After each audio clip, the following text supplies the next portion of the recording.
প্রিয় দর্শক, আসসালামু আলাইকুম ওয়া রাহমাতুল্লাহি ওয়া বারাকাতুহু।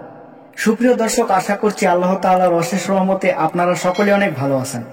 তো দর্শক, একদিনে ভাই আমাদের কাছে প্রশ্ন করেছেন এবং উনি জানতে চেয়েছেন যে মুহতারাম, আমি আপনার প্রতিটা ভিডিওই দেখি, তো আপনি একটি কথা সবসময় বলেন যে স্ত্রীরা নাকি শস্যক্ষেত্রের মতো। তো স্ত্রীরা শস্যক্ষেত্রের মতো কিভাবে হবে? যদি আমাকে এই বিষয়টা বিস্তারিত ব্যাখ্যা করে জানাতেন তাহলে অনেক উপকার হতো। তো ধন্যবাদ প্রিয় দিনী ভাই, আপনি অত্যন্ত গুরুত্বপূর্ণ জীবন ঘনিষ্ঠ একটি প্রশ্ন করেছেন আমাদের মাঝে। আমরা ইনশাল্লাহ আপনার প্রশ্নটির যথার্থ উত্তর দেব। তো ভিডিওটি না টেনে সম্পূর্ণ দেখুন।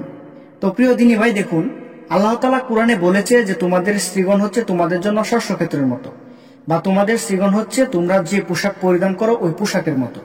চাইলে তোমরা তোমাদের পরিধানকৃত পোশাক যেভাবে ব্যবহার করো স্ত্রীকেও সেভাবে ব্যবহার করতে পারবে, হালালভাবে আল্লাহ তাআলা যেভাবে নির্দেশ দিয়েছেন।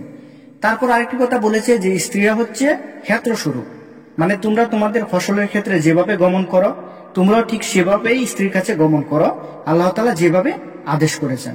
তো এখানে শস্যক্ষেত্র বলতে এটাই বোঝানো হয়েছে স্ত্রীরা হচ্ছে সন্তান জন্ম দেয়।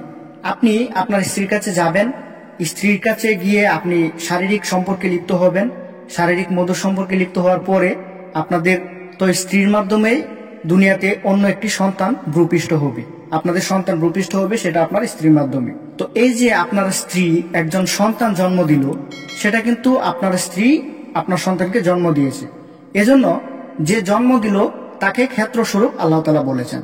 আমরা ক্ষেতে ফসল ফলাই, ফসলের ক্ষেতে আমরা বীজ বপন করি, তারপর সেখান থেকে ফসল উৎপাদন হয়। তো এরকম ভাবে আমরা আমাদের স্ত্রীর কাছে যাই, তারপর স্ত্রীর সাথে শারীরিক সম্পর্ক করার পরে সন্তান জন্ম হয়। তো দুইটা বিষয় সেম, এজন্যই আল্লাহ তাআলা স্ত্রীদেরকে শস্যক্ষেত্র বলেছেন। তো প্রিয় দিনী ভাই, আশা করছি আপনার বুঝতে কোনো কষ্ট হয়নি। ভিডিওটি ভালো লাগলে অবশ্যই একটি লাইক করবেন এবং আমাদের চ্যানেলে নতুন হয়ে থাকলে অবশ্যই সাবস্ক্রাইব করবেন। আসসালামু আলাইকুম, আল্লাহ হাফেজ।